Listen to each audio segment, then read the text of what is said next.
All right. Am I doing the intro, Ruby? Sure, you do it.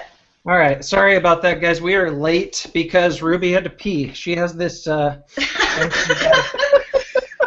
time we do the show at about 7:02. Well, I'm Mountain Standard Time. She has to pee. It's like clockwork.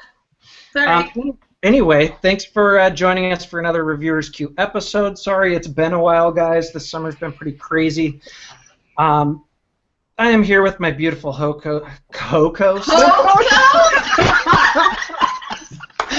I'm rustier than normal. Oh my God, Matt! You almost got it. You almost got it. You hurt my feelings earlier today. Yeah, my beautiful co-host, Ruby Roo. Say hi, Ruby. And what are you vaping on today? Hi, hey everybody. Thanks for joining us. Co-host. Oh my God. I am vaping some delicious e-liquids tonight, and some fun new stuff. Actually, both Addies tonight are both Petri RDAs. Yay! I've got the classic mech box right here, and this is NOLA, and then I've got the new Manhattan V2 by Continuous Current on this guy, and this is Rainbow Sherbet in the Dark from the Grim Cult line. All right, then we have Danielle from Not Blind Smoke and the Truth About Vaping. Danielle, how about you? Why don't you introduce yourself? You haven't been on the Reviewers Queue yet, and tell us what you're vaping on. So hi, I'm Danielle. I'm with Not Blowing Smoke, and I do the Truth About Vaping videos, like Matt said. I am also vaping on a Petri RDA with, that's not an Apple mod, by the way, with Hexome V2.1, and I am vaping the Real. So good. The lemon cheesecake one. So good. So damn good. I've never tried it. Then we have Luke and Jason from the Taste Buddies. Which one of you guys wants to go first? I don't want to hurt anybody's feelings. Jay can go first. Jason, why don't you introduce yourself? Hi, I'm Space Ghost, and I am vaping on my Melody box and a Kraken V2. I've got some what is in here anyway? Must Vape pencil. Oh, I love pencil. That's my favorite Must Vape. So good. I am also vaping on a Kraken V2, and I have Jester's Juice's Shane's cereal in it right now. Which you've been vaping nonstop for like 3 weeks. It's the best. I'm not trying to promote shit, but it's the best cereal flavor I've had so far. So. I need to get a Kraken V2. I need to just buy one. Yeah, they look really awesome. They're nice. Well, yeah, it's like a sub-tank, but good looking for, you know. And easier to use. Yeah. All right, so we failed on the intro, but tonight we are going to talk about some important shit. And for once? Yeah, for once. I figured we'd better at some point. We're going to talk about advocacy, current events going on, a little bit about juice marketing.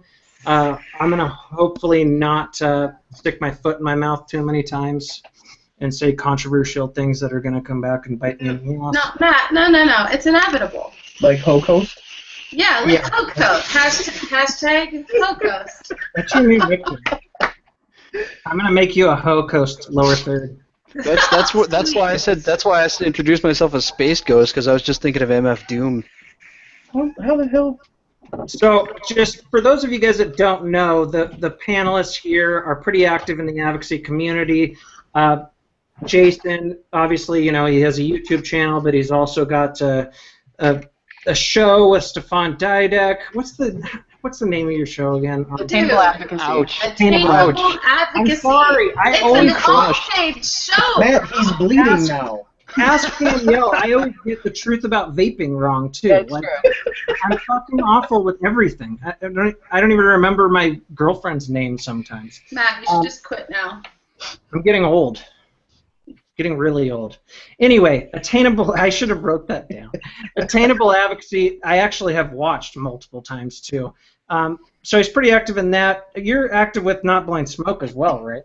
Yep, I am. I am indeed. I was there. Actually, when the whole thing kicked off, I did actually a lot of the initial images that went out as part of that first like 72-hour push. Mm-hmm. Yeah, I mean, you guys have been doing some amazing stuff in California. Aren't you guys going to be like kind of taking it, statewide soon? That is definitely the idea. We actually had a wonderful amount of community support back from the fundraiser. We've raised so far over $30,000. Most of that is now in our bank account, which we actually have finally, because we got our incorporation paperwork 2 weeks ago. As it stands right now, we're just waiting on nonprofit status from the state of California. Right on. And then we can kind of get into overdrive. So we're getting a lot of things set up right now, and one of the things that we want to do, because people have just been screaming for it, is online sales for shirts. Nice. With that said, the new website hopefully will be up soon, quote unquote, and when that goes live, we will have a lot more easily accessible information online. So all the documentation that we've already put together, and then some, ideally we want to do like a state-specific section on the website for each state. Very cool. Let's talk about some current events. Let's talk about California first. Danielle, you live in California, Yes. correct? I got something right? Why don't you talk, because there's been some ups and downs there this summer, and it's been tough for you guys. Why don't you talk about like the latest news and what's been going on? I know like last week there was kind of a setback, and a lot of people were pretty down, but and all the people were screaming it was the end of the world, but obviously we know that that's not what's going on yet. So why don't you just explain that a little more? Right. So the special sessions are essentially what's going on in California right now. So the normal legislative session ended, but the governor called a special session, which is basically like extra time to push very quickly through other bills. And the theme of this special session is the $1.25 billion deficit that California has because of the Medi-Cal expansions. So the point of all of these bills that they're using in the special session is to close that deficit, money for California. And so a bunch of essentially anti-vaping bills got put up for this, because obviously if they tax us and whatnot, that's money to close the deficit. So the main one, essentially we've got two houses of representation in California. We've got the Assembly, and then we have the Senate. So that's two tracks. And for a bill to become law, it has to go through both tracks, then meet on that what they call the House floor, which is everybody, all the members together, get voted on, passed, then signed into law by the governor. So there's a bunch of steps that go into making a bill a law, if you remember that little show that we watched in like elementary school. If I'm only a bell. Right, exactly. So in addition to going through the two tracks that I talked about, there's committees, various different committees within those tracks. So last week, one of the bills, both of them made it through, a couple of the committees. So it's not, it's not over, it's not a law yet. It's just still moving down its track. And the advocates pretty much expected this to happen. We sort of, we poll the politicians. Our lobbyists are in there talking to them. We kind of knew that. So the next step is in the Assembly track, for it to hit the floor for all the Assembly members to vote on. So what we're working on right now is getting everyone in the state of California to call their Assembly members and let them know that they don't want their Assembly member to vote for this, to support it. And it does work, because we have actually seen politicians in this state flip because of phone calls, letters, emails, all of it. It actually works. Because, people think that, if I just make a phone call, it doesn't matter. Well, it does, because the one thing that politicians care about more than anything else is re-election, right? Above anything else, they need to get re-elected. Absolutely. And if you tell them, and you and all your friends tell them, I'm not going to vote for you again, if you don't support my interests, then that matters to them. Mm-hmm. So that's what we're working on right now. The bills, there's a whole range of them, but the biggest concerning ones are essentially classify vaping as a tobacco product, which we do not want. And then also the newest ones that just popped up have to do with wholesale taxes and include vaping products. So those are the two main ones that we're really looking at. So if it passes the Assembly, then it's going to go on to the Senate. It doesn't have to do any Senate committees, right? It just Well, it's already, so there's duplicates of both, basically. So we talk about it like one bill, but there's two versions of it. So if you hear like SBX2 and ABX2, it's the same bill. Yeah, one is the Senate bill, one's the Assembly bill, but they're the same thing. Exactly. So it's actually made it through the Senate and already, if I'm not mistaken, been voted on the Senate floor. So now it's waiting for the Assembly to catch up. So Assembly has gone through the committees, and the next step is for it to hit the Assembly floor, so to catch up.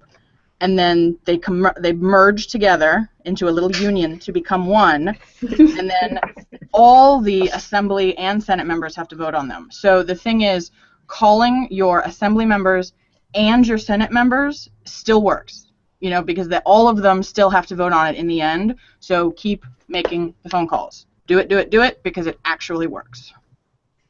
Yeah, and you know, I've said that before, I think, but like, sometimes I think we talk to these politicians like we think that they're real people. and we tell them, oh, it saved my life, and it did this, and it did that, and it's like most of them don't give a flying shit about any of that. They just don't want to lose their jobs. Sorry, go ahead. No, I'm sorry, Matt. I think that type of like the personalized stories work a lot better in my experience at the municipal level. So when you're talking city and county government, the higher up you go, the less those personal stories matter. Yeah, yeah, I agree. And then it's just about, I mean, everything is just so, yeah. although the higher up you go, that's when the numbers start to matter, though. Yeah. So basically, Definitely. the best bet in California is just to beat it in this Assembly, this next vote. Yes. Because the thing is, with the two tracks, if one of them fails, they both fail. Yeah.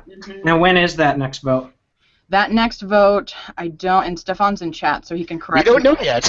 Yeah, we don't have a date yet. They love to play this fast and loose, so we get like maybe 48 hours notice. So we don't know that yet. That's why we're asking people, make the calls, because honestly, like, I know a lot of people get scared, like, oh, when I call them up, I don't know what to say. So first thing is, chances are you're not actually going to talk to the Assembly person or the senator. It's their secretary, right? So if you can call and make an appointment with your doctor's office, you can do this. It's very simple, right? You call them, you give them your name. They're probably going to want your address. You tell them which bills you're calling about, and you tell them that you want them to oppose. And that's it. That's all you have to do. If you don't want to go into any more detail than that, you don't need to, because all the person on the phone is doing is just writing down what you want, and then that's it. And the same thing happened too when, this was maybe like a year ago, during like all the FDA regulations. All of a sudden, Colorado got a really, really quick CASA, like it was like an emergency thing about the Senate Committee on Health, and one of my senators, like my federal senators, is on that committee, and they're like, everyone in these states, call this senator. You know, so like I was on the phone writing emails to like my senator who was on the Senate Health Committee, because they were having like a special health committee session about the FDA regulations. So I was like on the phone. I was nervous. I remember sitting there like, what am I going to say? I'm like, okay, this is my name, this is where I live, this is what I think about vaping, and I think that you need to, whatever I said. But it is a little bit nerve-wracking, you know? It is a little bit scary, but... Yeah, it's not as bad as you think. I mean, I've talked to a few of these politicians up here in Montana, and most of them haven't even graduated, like, high school. You know, and they're all pig farmers and shit, so they're pretty easy to talk to. The biggest thing we want to not do is get that defeatist attitude. You know, after the loss recently in California, there was a lot of just freakouts in the different Facebook groups and stuff, and people just saying we're fucked and blah blah blah, and people that don't understand, what's actually going on. Also, it scares me that Stefan's in the chat because he's just going to correct everything that we're saying. That's the first time I ever met Stefan was, I believe, because he was correcting me on one of my YouTube videos. Love that guy, though. Yeah. So what about other states? I mean, everything else is pretty much shut down, right? But what else? What were some bad things that happened? Arkansas, was that probably one of the worst? Jason or Luke, you guys would know. I would say Indiana is probably the worst. Yeah, gotcha. Indiana's probably the worst one, straight up. I think though that there are still some active legislative sessions out there. I know Kentucky's got some stuff going on still. Pennsylvania still has a few things cooking, and what was the other one that I just saw? Chicago is the city of Chicago is doing something right now too. Again? Yeah, I thought I just read something about that too. Let me see if I can find it. Yeah, that's great. That's why Vape Bash is never actually in Chicago. We always say Vape Bash is in Chicago, but it's not. It's always outside of the city because they have these crazy restrictions in city limits. Chicago is very anti-vaping as far as public vaping. But anywhere outside of Chicago, nobody gives a fuck. Well, it's like Rosemont, which is where I went to my first Vape Bash in 2014. It didn't, we could kind of vape anywhere, and then the hotel got fucky, and anyway, but that can happen, but yeah, Chicago.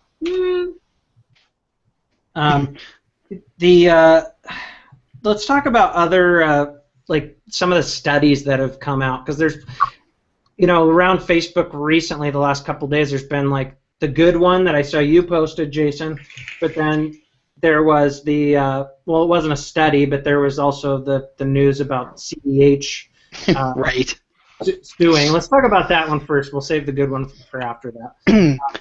You want to comment on that one? Sure. CEH, which is a nonprofit organization called the Center for Environmental Health, put out today something that I think I like to call anyway science by press release. So they apparently commissioned a study on the safety of vaping and Prop 65 chemicals that are present in vapor products or present in, not so much present in the products themselves, but present when you use them.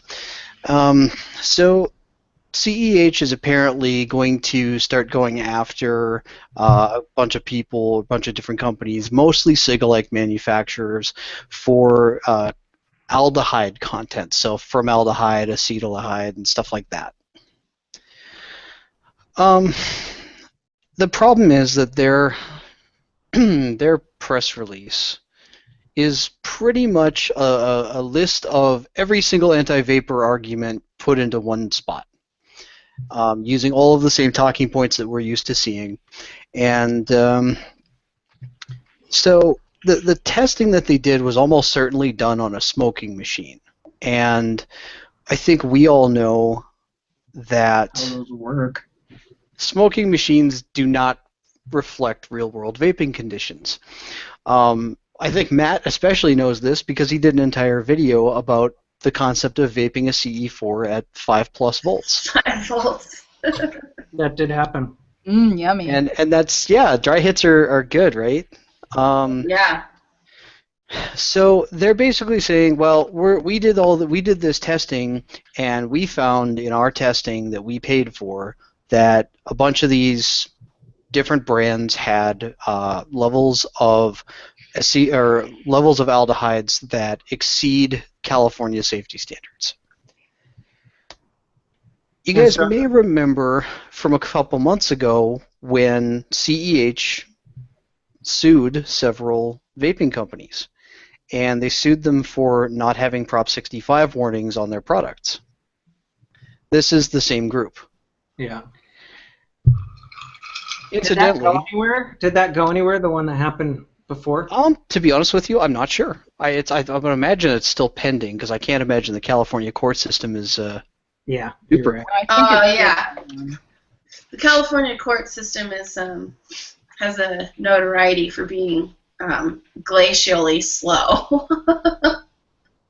It seems like they do these lawsuits more so just for the publicity part of it, as opposed to even the outcome. Actually, Matt, they have a very vested interest in the outcome. Funny story. CEH's top funding source is court settlements. Ah, I see. Wow. America.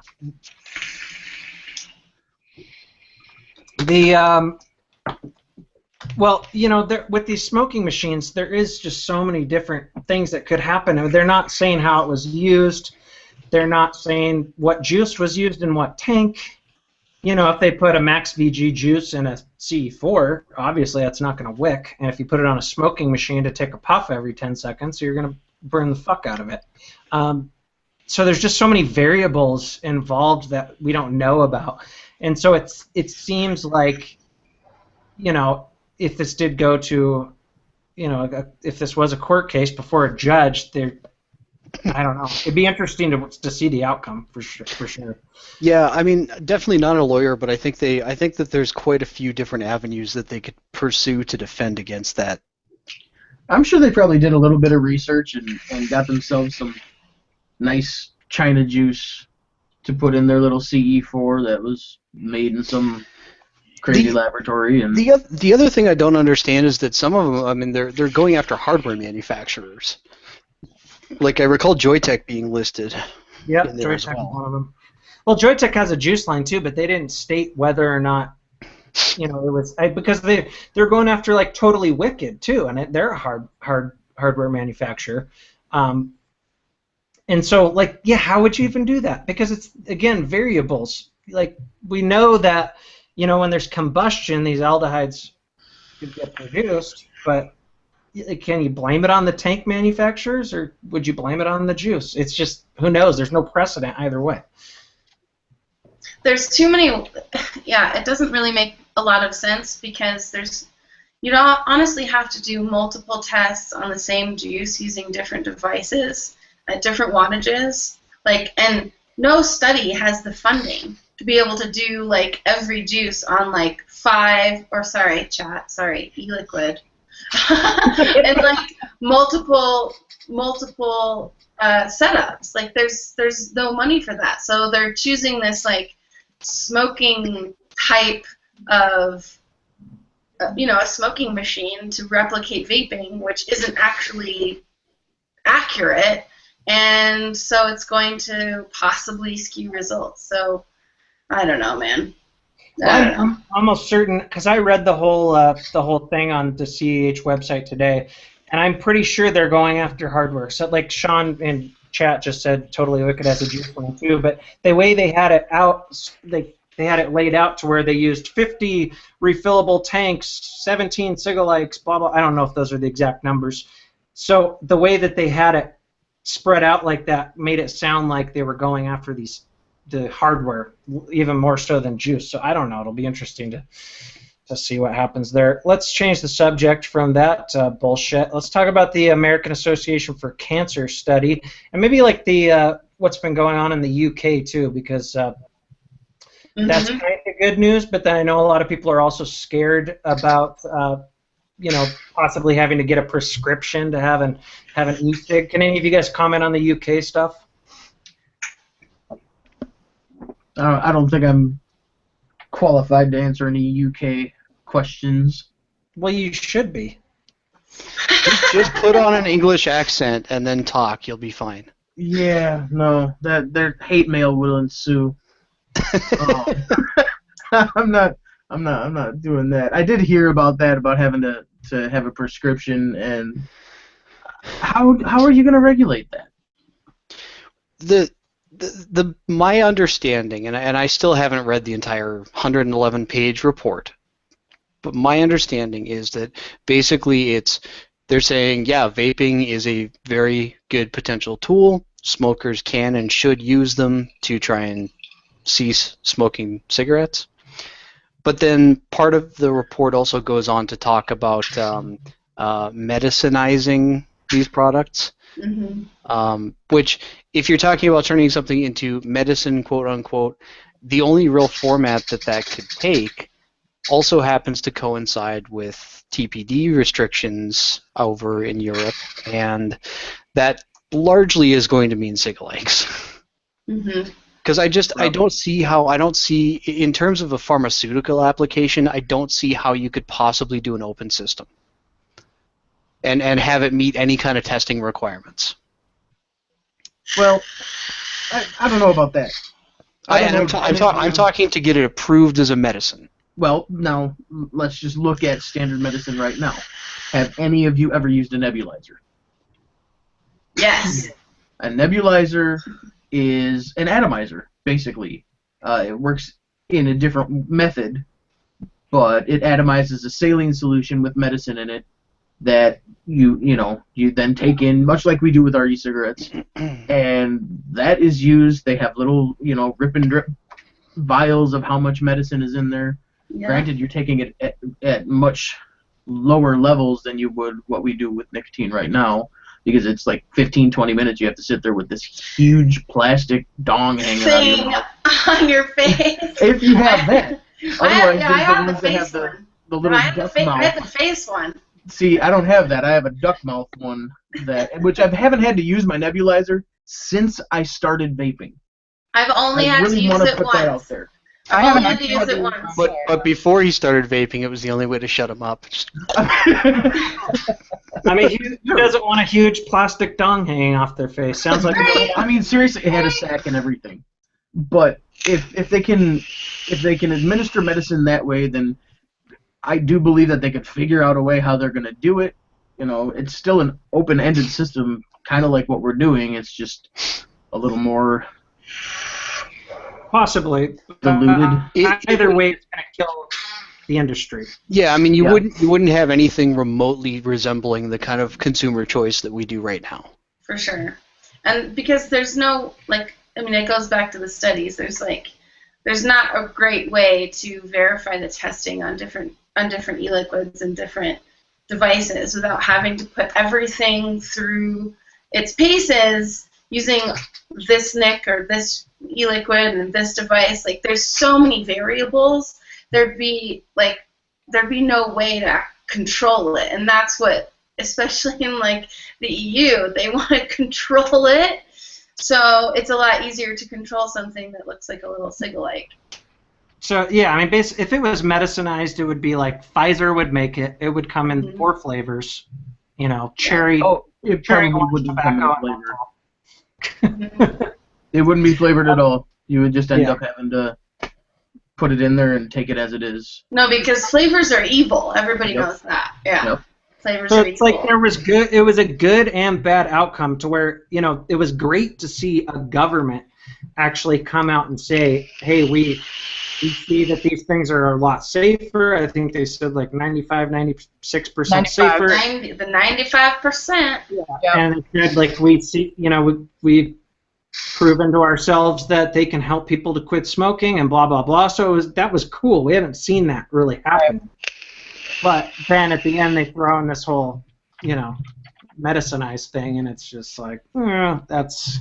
So no one really knows where they're going. I mean, that was disappointing, but I think, in the end, the PHE report is a very good thing, because although you can look at the medicinizing stuff and some of the other commentary that's in there and say, okay, well, this isn't as good as it could have been, but it's still a big deal. I mean, this is a governmental public health agency that put out a report that says vaping is good. Yeah. And I mean that you would have to think that that's going to affect other countries as well. Right. So let's talk about the American Association for Cancer article that came out recently. It was a good one. They basically, Jason, you're great at this. I'm sorry. I could do it because I read it today, but it would be full of a lot of ums, and I'd probably say ho-coast and shit like that.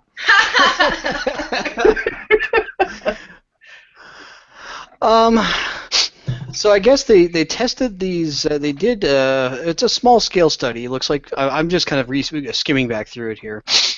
40 adults using green smoke e-cigarettes. So again, I'm assuming green smoke only does cig-like, right? I think so. I'm pretty sure. And That's all I've ever seen. they did some biomarker stuff, which is actually very similar to. Holy crap! I didn't realize that was going to paste the entire damn thing into chat. Yeah, you just exploded chat. Whoops. Sorry, guys. So their methodology from the article description seems to be somewhat similar to a study that the University of Minnesota did, where they were looking for biomarkers, meaning that they're looking for things like acrolein and what else we got in here. Specifically, they were looking for acrolein, actually. And even amongst this is the big thing for me in terms of an advocacy application, is that the study found significantly reduced levels of this chemical even in dual users. So what this is showing is that a harmful chemical that is in cigarette smoke, that chemical was dramatically lower even in people who were vaping and smoking, but had reduced their cigarette consumption. What I found interesting about it too was that it was a cancer organization that posted. We haven't seen a lot of love from organizations like that. Yeah. No, Sure. and the funny thing about it too, though, and this is like the downside. So, American Association for Cancer Research is also an organization that has been supportive of FDA deeming regs. So it's kind of like, it's nice that they posted something positive, but at the same time, it's kind of like, well, that's a nice consolation prize. Yeah. Yeah, they're telling us way healthier, but they still want at the same time. Sorry, Matt, I didn't mean to talk over you, dude. Oh, no worries. You go first. I just said it's like giving us a hug and stabbing us in the gut at the same time. Yeah, it's like my ex-wife, basically. Oh. But Oh, Matt. I wonder if she ever watches any of this shit. Let's hope not. But she's got little spies, and they'll report back to you. Hold on, I gotta make a phone call. It was a good study by a respected agency, and so it was refreshing to see something from a health organization that probably gets some funding from smoking. You would think. I don't know. So anyway, it was cool. Moving on. What should we talk about next? Let's talk about change of pace here. Let's talk about marketing with e-liquids. Yes, please. I was just going to suggest Not necessarily like, well, I guess you could call it an advocacy topic, but there's been so much drama surrounding this situation ever since even before so, but it really came to light when all the juice companies met with the FDA earlier this year, and the FDA said that the marketing to children was one of the biggest issues that they had. And then ever since then, there's been a lot of drama on Facebook. There's been, I don't know, some people have called it bullying. Some people, there's just been. I call it witch hunts. Yeah. Witch hunts, back and forth stuff. Danielle, what's your take on that first? Let's hear from you. I think that, first off, I think that marketing to children requires a specific set of actions, right? So just because you put something colorful on your label does not equal the action of marketing to children. Marketing to children actively would be taking out e-liquid ads in Highlighter magazine, or putting it in Toys R Us circular, or going to elementary schools and handing out e-cigs. That would be paint by numbers e-liquid. actively marketing to children.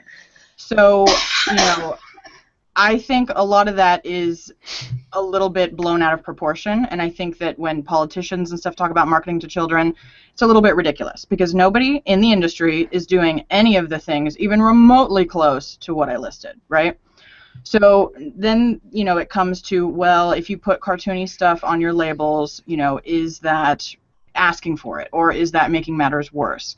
And I think a lot of the time, I think it's sort of like pornography, you know what I mean? You know it when you see it. So I think it's really, honestly, a lot of the feedback should come from the consumers who purchase this juice. You know, I think there is overboard stuff, but I also think that as an adult, you know, I like certain things. You know, I don't necessarily not like cartoons or not like, you know, I think there's a fine line, but I have a problem with just because you have a cartoon character on a juice bottle automatically calling that marketing to children. You know, the definition of that I have an issue with.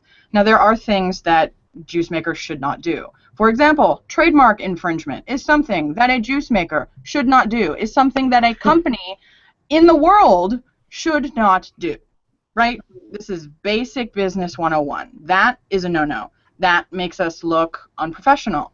And it is dangerous for you because you do not want to cease and desist. You do not want a lawsuit. You do not want to deal with the, you know, hundreds of thousands, if not, depending on the company you pissed off, millions of dollars and time and years that would cost to deal with. Or, you know, relabeling, redesigning, you know, recalling, whatever, all of your juice stuff. So don't do that, for sure. But I think that, you know, the other stuff going, and, you know, people in the industry going after other people in the industry, I think is a little ridiculous. And also, you know, we're also each other, you know, you're also each other's competition. So you have a vested interest in trying to make another juice maker look bad sometimes. So I don't really think that a witch hunt or calling people out or shaming them is the way to do this. Now, if you're a consumer and you feel strongly about this, absolutely call the company and say, you know what, I like your juice, but I really wish that you would change your packaging. That, I think, is absolutely appropriate. But I don't think that public shaming is the answer to this. It's tough because a lot of it is a gray area thing. There's some blatant, you know, like somebody just posted a picture of that fish, Swedish fish bottle, and I've heard that guy, he has other juices that copy other labels too, and he's pretty stubborn. I sent him an email actually a couple weeks ago, very, very polite email, just saying, hey man, like, you know, it's just too blatant. Because there's another, I forget what else he was copying. It was like some other candy too, but all of his juices copy some other brand. But the problem is some of these people, they're selling a shit ton of these liquids because of these labels. But people go into a vape shop and they see these the Swedish fish label and they go, oh, I love Swedish fish. I'm gonna buy that shit. I know, and it sucks. And I'm sorry, I have a very strong opinion about this right now. So I'm gonna rant. Is that cool, everybody? Rant on. Sweet. I feel like it's very possible if you are an e-liquid manufacturer and when you're designing your labels and thinking about like your flavors, it is very, very, very possible to create labels that have absolutely nothing to do with the flavor. If the juice is good, it will sell. Now, when you have e-liquids that are using like the fish label thing or the sour batch, right? That whole nonsense and like which they did finally change some stuff. Yeah, and I know a lot of these companies are now changing, which is good. Changed it a little bit. But to come, they changed it again. They just announced they were changing it completely, like changing their name or something. Oh, good. To actually be able to market creatively is still possible in the e-liquid industry. It is still possible. Get yourself a good graphic designer and figure it out. Case in point. Case in point. I feel like, so Carnage from the Animal line by Philip Rock, right? It's a really, really excellent red vines flavor. They didn't call it red vines. They didn't use any sort of a twisty vines on the label. They have a dope label, okay? It's very cool. It's very appealing in its own right. And the label is cool, the name is cool, and it tastes like red vines. And they sell a shit ton of that juice. Like, you don't have to use like these, like, you know, essentially like clickbait sort of marketing tactics to sell e-liquid. You don't have to do it. And to me, it's irresponsible when e-liquid companies do it, and it's incredibly lazy. Yeah, the copyright infringement thing is pretty black and white. Where the gray area is the marketing to children. Like Danielle said, I don't think that any of these companies are like, you know, plotting, you know, well, let's make some new labels. We got to make sure that the tweeners, The kiddies like them. want to buy this shit. I don't think that's happening, but like it or not, a lot of adults still, I've worked in marketing. A lot of adults like bright colors. They like something that might associate that with something else. They like the nostalgia. Here's the problem. Here's the problem. The marketing to kids angle is never going to go away. You take away, even if you took away 100% of anything that was copyright infringement, trademark infringement, anything that kind of looked like it might possibly be kid friendly, then the argument would be, well, all these labels they still have all these bright colors on them, and those are appealing to kids. Okay, take those away. Everybody's got plain brown, a brown paper bag wrapped around their bottle. Well, they come in all these flavors, and that's appealing to kids. And then you take away the flavors, and what's left? That argument, as long as vaping exists, that argument exists. And it's a perception thing, and it's a narrative thing. It's not a real thing. That's the big important piece. This is not a real problem. But, with that said, if we were to address the trademark and copyright violations that exist in the industry, which are primarily because of what I like to call unsophisticated business owners, right? And I don't mean that they're like, total idiots and have no idea what they're doing, but they kind of have no idea what they're doing. For a lot of the people in the industry, an e-liquid company is their first business. Why? Because the startup cost is next to nothing compared to any other business. You could start, 2 years ago, you could start an e-liquid company with $500, practically. Yeah. It takes a little bit more now because you have obviously a lot more of the, the market's more saturated and all this other stuff. But if you take away the trademark infringing folks, then what are you left with? Well, there's going to be a couple outliers in any industry, but for the most part, if you deal with the trademark issue, which is a real tangible legal thing, then you take care of everything else. Here's one thing that I do find really funny, though, and I was thinking about this earlier when I was chatting with Matt. I wanted to save it for the show. Why is it that a lot of vapors are totally okay with clones or counterfeits, why is it that a lot of vapors are not okay with clones and counterfeits, but they are okay with trademark infringement? Because it's the exact same concept, guys. Yeah. It is identical. Yeah. Oh, I agree. I'm in some of the high-end groups, and you'll see some of these high-enders hand check, a really fancy, nice mod and talk about how much they hate clones, but then they're hand checking it with some juice that, blatantly violates. Here's the one that got me, Matt, is I saw recently, and I'm not going to name names on any of this, but I saw recently a high-end mod maker who had a Stormtrooper on his mod. I saw another one with a Darth Vader on his mod. And Star Wars has, there's a few companies that are doing stuff like that in the industry right now. And for anybody who thinks that's a good idea, let me just ask you this. Do you want to see a headline that says, Disney sues e-cigarette manufacturer? Yeah. Well, first off, we'll never see that headline. We might. No, because if Disney sues, Disney probably does that stuff every day. Well, if it got big enough, I know what he's talking about, what Jason's talking about, and it's on, smaller batch mods. But if it got, if some of these companies, like a company like Joytech or something, all of a sudden put a Stormtrooper on one of their mods, I bet you they'd get sued. Yeah. But it's just not a good idea. It isn't. And it just makes us look bad, and it makes the copyright thing just makes us look illegitimate. It makes us look like the Wild West, like we don't give a shit. We don't see this happen in other legitimate industries. And it's just, we're not the porn industry. Like, we need to get our shit together. I agree with that, but wait, hold on. I have one final thought about the marketing to children thing before we move on, if that's cool. Yeah, we're not moving on yet. I have more to Oh, okay. Oh, okay, great. I've got to get his rant on first.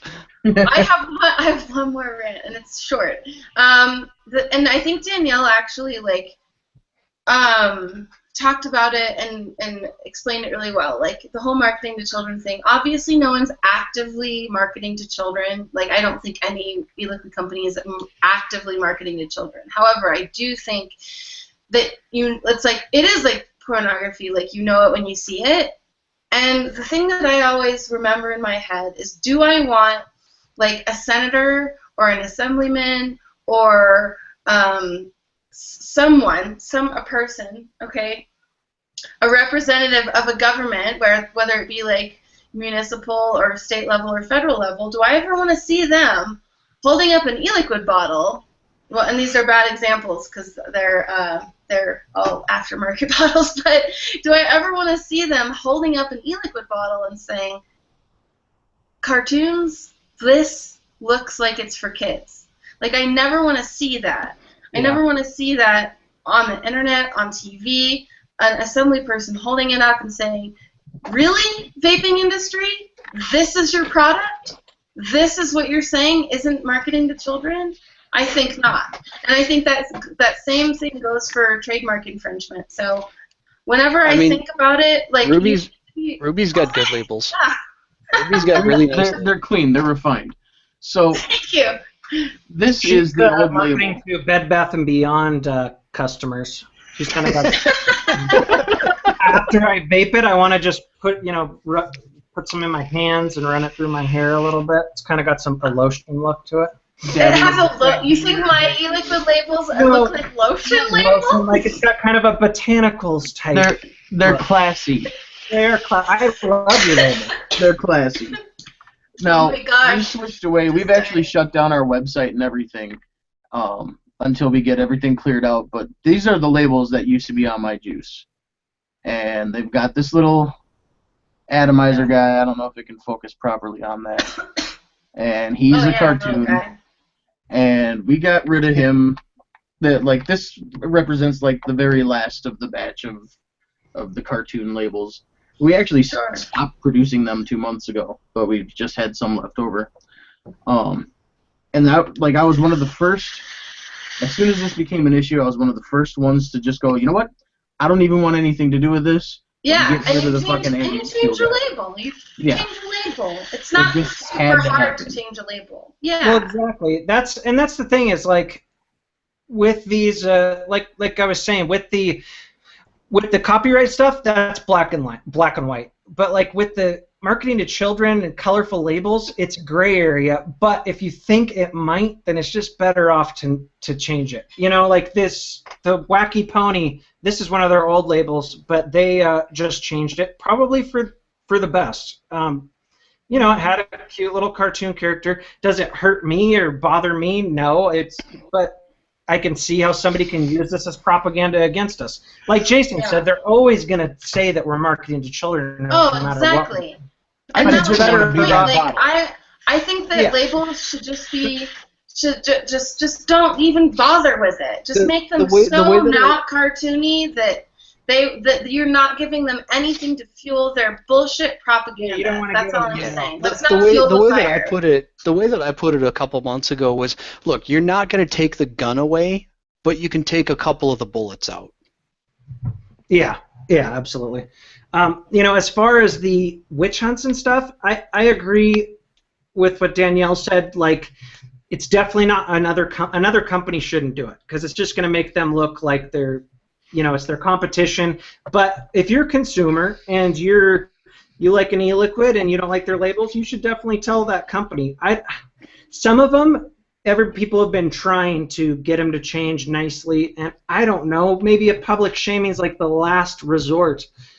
But yeah, there's been a lot of drama about this. From my perspective, though, the thing with public shaming is what you have to remember is it is public shaming, which means your legislators see it. Our opposition sees it. You know what I mean? So I understand. Some people might argue, well, it works. You can argue that, but at the same time, what is the cost? Because Streisand effect, right? But I mean, it's the public seeing that a lot of us don't like it too, though. I mean, I don't know. No, I mean, I see it, but I just think it's better to exhaust all other options, and even then, think of something else. You know what I mean? Well, I just the other thing, like you said, it's better. It's like if a consumer wants to put somebody on blast, hey, you know what? That's their right. But when a company puts another company on blast, and this applies to things other than just labels, this applies to potentially even things like liquid testing. To not to open a huge can of worms, Oh, but we're probably going there next. Oh man. but seriously, I like have so many thoughts about that. if you as a vendor post something that could be perceived as defamatory to another company, you could potentially be putting yourself in a position where they can sue you. Or in a worst case scenario, maybe you get accused by the government of antitrust violations or anti-competitive behavior, rather, is what I meant to say.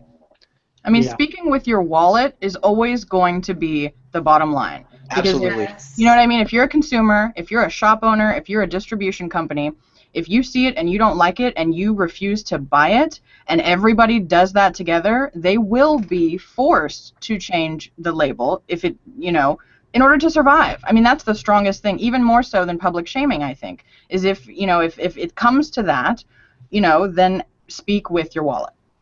Yeah, absolutely. Yeah. The problem is, though, is like our industry, the online community is such a small percentage, and a lot of vapors don't even know what's going on, and they go into a vape shop and they don't even know about all the drama with the FDA, and they don't give a shit, and they still buy it. I put in my notes touch on liquid testing, meaning don't dive way into it, but I'll just say my piece on that since Jason already opened that can of worms anyway. Sorry, everyone. And if you guys want to, you can. But you don't have to. I don't want any of you guys to feel like you're in a corner here. But I've gotten, since the 5 Ponds thing happened, and if a lot of you guys don't know, what happened is that 5 Ponds had some of their liquids tested by a few different companies, and they had unsafe levels of diacetyl. Do you guys say diacetyl or diacetyl? Diacetyl is what I say. Yeah, I say both. Sounds good. So it had high levels of diacetyl and AP, and apparently they were caught in a lie or something, blah, blah, blah, blah. I'm not taking 5 Ponds' side. If they did lie, then I don't condone that at all. But what's been bothering me lately is that people are using these liquid testing, or these liquid tests, as a weapon to hurt other companies. Yeah. They're using it to, get ratings on a show. They're using it for the wrong reasons, and we don't even know exactly how accurate a lot of these tests are, especially from one company that tests liquids. So it's used politically, and it's really been dividing, some of the advocacy community and a lot of the juice companies as well. Anybody else want to say something on it before I put my foot in my mouth even more? I'll say it. I'll say something. Why not? Look at her getting all excited. I'm gonna do this. I'm gonna say something. No, it's not that exciting, but it has been brought to my attention, and I don't have like data sheets and all this to bring it up, but there is a certain company that is kind of being exposed under the radar as far as their e-liquid testing goes, because multiple companies from a certain distribution group have sent them multiple e-liquids in different labels. So they'll essentially send them the same e-liquid with different labels, okay, and have all of the different paperwork and everything, and then they will send that same e-liquid, different labels, to the company. It gets tested, and then they get back completely different results on all three, or however many they send them. So there's a lot going on in the testing side of things that that's not being talked about, and I feel like shit is going to hit the fan very soon, because these e-liquid manufacturers are seeing it from the other side.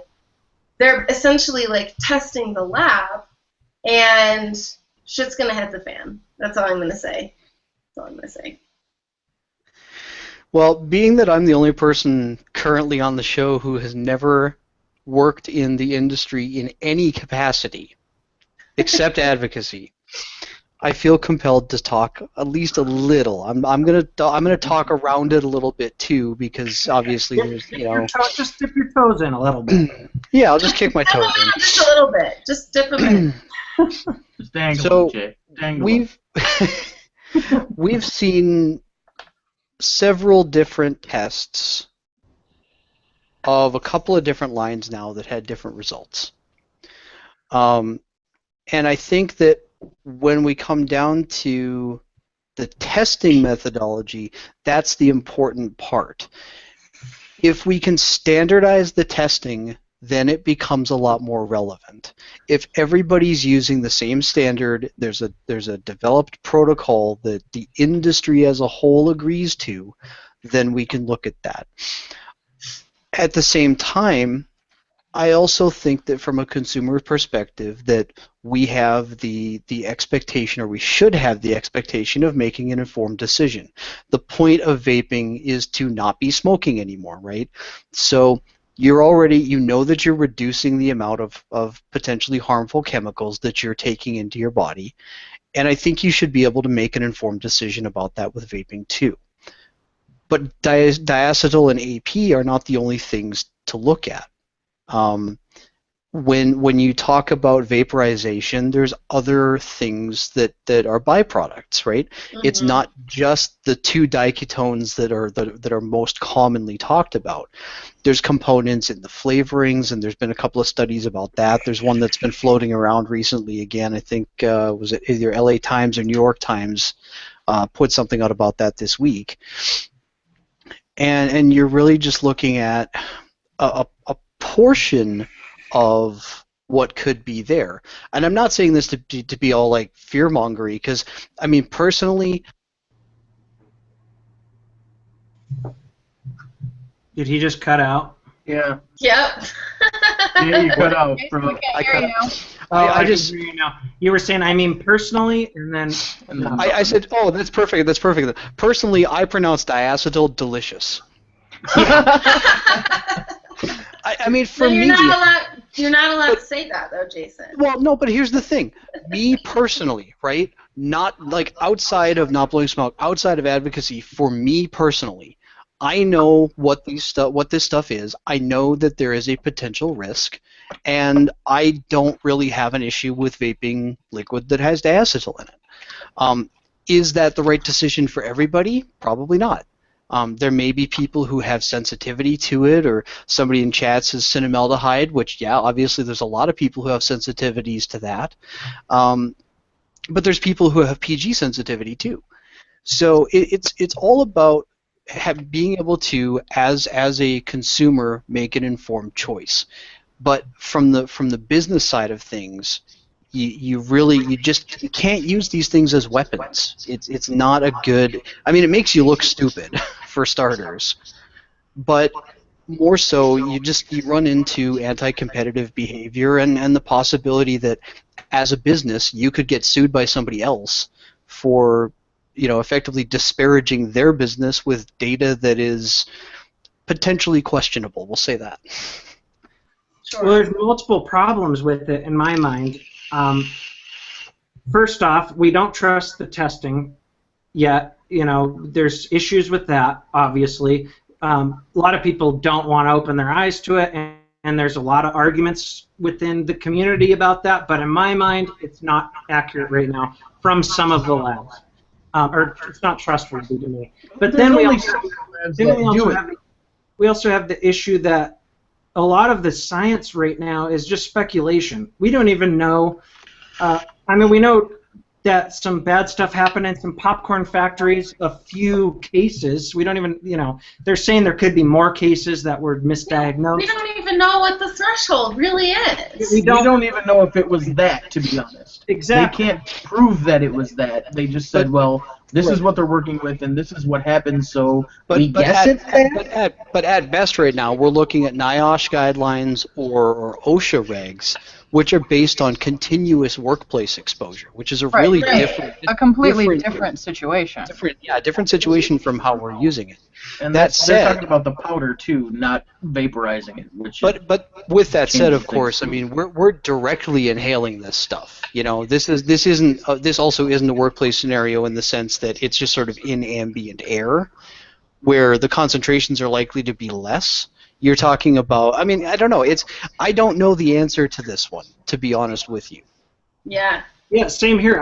I'm not saying we shouldn't be concerned about it or think about it, but I kind of wish it wouldn't have been made a public thing until we knew a little more, because now it's on the government's radar, and it's just one of those that we just don't know. And so when we don't know everything about it, and then we don't even know if our testing's correct, but we're blacklisting companies over it and making it a political thing, it's just tons of fuckery going on.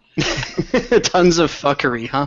And it bothers me. I mean, I could make a 20-minute video just ranting about that situation. And again, I'm not sticking up for 5-Ponds. Like, if they did wrong, they did wrong, but From what I've seen, Matt, it looked like there was maybe, and I'm defending 5-Ponds only in the sense of I saw one of the copy and paste of the email chains, and to me it looked a lot more like it was a customer service rep who was poorly trained and said the wrong thing than like a corporate decision to lie to people. That's my perception of it. I don't know if that's right, but And it's that's also how I read it. entirely in the realm of possibility because of what we've just discussed, that they sent their stuff in, it came back negative, and then somebody else sent it in, and then it came back positive. That's true. I mean, so, I can only say, because I work in the industry, so I have a canned response for what I say when customers ask me, oh, have your liquids been tested?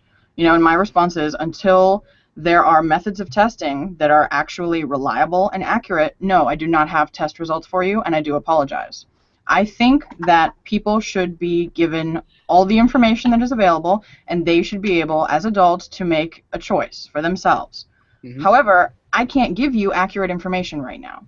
I can't do that. It's not possible. And the other thing too is that plays into one of the arguments about vaping that is valid to a point, which is that there isn't long-term study. There isn't. we don't have the data together to have long-term study. We don't know what the impact, for instance, would be of somebody who vapes. If they've got 500 micrograms of diacetyl in their liquid, how much, or what kind of an impact does that have on them over 10 years? That's something we don't have an answer to. We know based on the current available evidence that vaping is dramatically less harmful than smoking, and based on that information, we can reasonably, I shouldn't say reliably, we can reasonably extrapolate an opinion at least of what a long-term impact might be. Yeah, so we need a guinea pig. We need one of you guys out there to just vape buttery butterscotch. Butterscotch, yeah, butterscotch only. Cinnamon butterscotch. Until it kills you, basically. So we just need to see what happens. No. Yeah, what happens? We need some real life test subjects who are willing to make I pure nominate butterscotch. Jason for the cinnamon. On a side note, if I was going to make the worst liquid I can possibly think of, it would be Cinnamon a tobacco. butterscotch. It would be a tobacco, coffee, cinnamon, anise. Ooh. Oh, that's God. gross. Ew, man. I'm gagging thinking I about like the anise part, but everything else could go to hell. With menthol. Am I the only Fuck one that you. says anise? No, it depends on the day for me. I say it. Am I wrong? I used to say anise, but I think it's anise. Oh, oops. It's like anus, but a little different. Yeah, you would go there, wouldn't you? I mean, well, if Dee's not going to be in the show, why would you close the door to making the joke of kicking him in the anus? Mm-hmm. The thing that's bothered me the most about the liquid testing is that it's been such a controversial issue, and it has fractured some of the community, and it's caused a lot of infighting behind the scenes and advocacy world, and I don't know. But like Ruby said, I think shit could hit the fan on that. We could see more more things in the future. That should be interesting to see. What else should we talk about? That's just about all I had on my notes. Do you guys have anything else anything else relevant in the advocacy world that you guys would like to talk about? Do you want to promote anything? Anything special going on? Well, Stefan will be in North Carolina this weekend doing an advocacy workshop, and then is it next week or 2 weeks when the Miami thing happens? What is it? Is it Vape Fest Miami? Is that what it's called? I think so. Yeah, he's going to that. He's all over. Otherwise, I mean, just keep up with CASA and the calls to action there. Call your senators if you're in California and your assembly members. If you're in California, please call your assembly people at a minimum. Pay attention and follow the calls to action. Yep. Do the stuff we always ask you to do really, really nicely. Yeah. One other thing I was going to ask you guys is what with the FDA stuff. Originally, they were going to come out with the final regs June of 2015. Has there been any more speculation or announcement as to when it could possibly happen? Last I heard, it was supposed to be like any day now. That's the last I heard too, and that's what scares me is that it's been really quiet. Yeah, I haven't heard anything about it at all. Last I heard was supposed to be fall. Well, we're coming up on fall. Well, you almost hope that, I don't know if it would be a good thing or a bad thing that it would come out before California decides what they're going to do. Probably a bad thing. Probably bad because it would. I mean, I would be very surprised if FDA changes their tone on classifying these products as tobacco, even though that's completely disingenuous. Yeah. Yeah. But oh, sorry. Go ahead. I think that it would be better for California to get resolved first. Because one of the arguments that we've made in the hearings is that, why does California think that they should come out with regulations before the FDA does, who's taken, how long to work on this stuff? So, our argument to them is you're jumping the gun, and you clearly don't even have a fraction of the information that the FDA does or have done a fraction of the research, or not to say that they're going to be, great, but so, yeah, I think we would prefer that to California to get resolved first. Well, something. Yeah, it's like. Go ahead. It's a tax grab for California. I mean, it's nothing else than that. The state of California is cash strapped and it needs money, so it's targeting the vaping community. Ex-smokers. And it's. I'm completely convinced the state of California wants people to keep smoking cigarettes.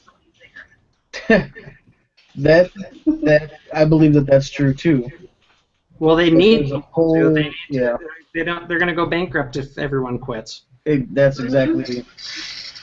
The government wants California to keep people smoking too, because California. I don't remember all the statistics about it, but California had some kind of buyout from the government that they have to pay over time, and I wish I had. Are you talking about the MSA?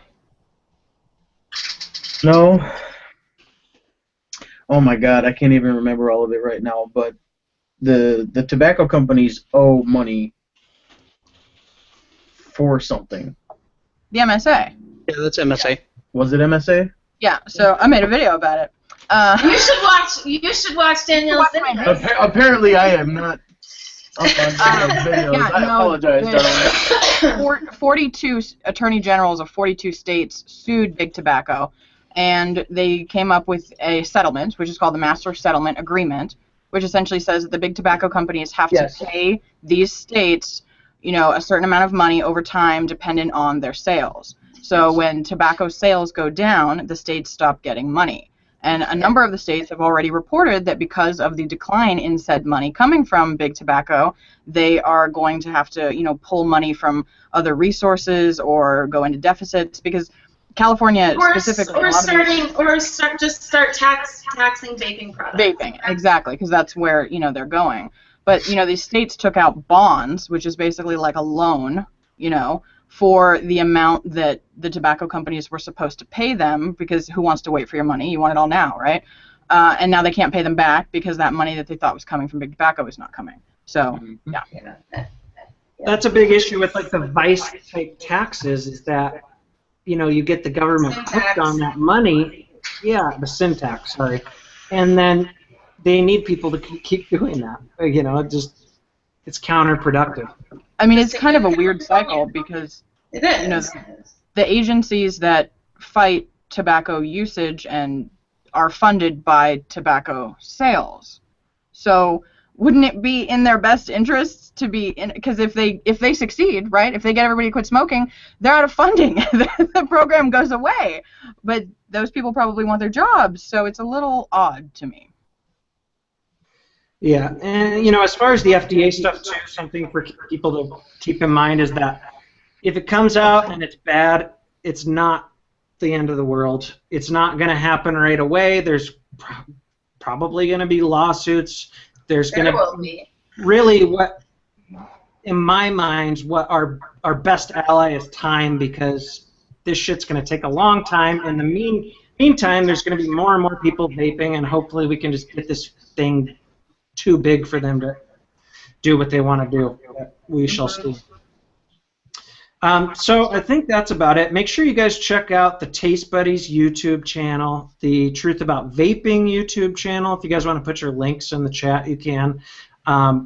If you haven't seen the Truth About Vaping, she makes awesome short videos. I mean, you've been living under a rock if you haven't seen those. The Truth About Vaping videos. I knew Danielle's voice way before I ever saw her in person. My voice. It's kind of creepy. Who is she? Yeah. Who is she? No, I was approached in a vape shop. Like, I went to my local B&M and I was shopping and I was talking, and a person walked up to me and was like, "Hey, can you say MSA agreement?" And I was like, they were all, "It is her." I was like, That's funny. Sneaky. All right. Well, thanks for tuning in, guys. Thanks to all the guests that came on, and I think we covered a lot. We had a good time. You guys feel good about it? Yeah. I feel good. Yeah, a huge thanks to the Taste Buddies and Not Blunt. Thanks for having us. Yeah, for sure, guys. Thank you so much for having us on. Thank you, Danielle, for being here. We appreciate multiple opinions on this webcast show thing. Our exits from the show are always awkward and weird. I know, like what? How do we end? We'll do it in Taste Buddy style, and we'll count to 3, and everybody will cloud out, and then we'll disconnect. Well, hold on. Okay. I want to say something else. I like that. We are going to start having more shows too, like Fu from Plumes of Hazard is going to be a host sometimes as well. So and it's been like 3 weeks since we had done a show. They're gonna be more regular. So I apologize for that too. All right, you guys ready to do this vape thing, and then we'll all blow, and then. Let's do this. I'm ready. Who's It's like a cloud counting? comp. Luke, you count. It's your thing. Hey, hold on. This is an advocacy show, though, so we got to go for who can blow the smallest cloud. Oh, Yeah. baby clouds. What? I don't have anything to blow baby clouds right now. I don't either. I don't want to get formaldehyde or anything. Let me put a CE4 on my variant. Hang on, let me turn my thing down to like 10 watts. I can't turn anything down. I'm using max. Let's just blow some fucking paper and. Then we're just gonna lose. That's what's gonna happen here. Ready? Oh, 3, 2, 1, go.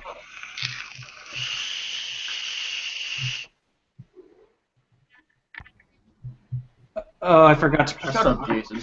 All right, I'm pressing. God, Matt.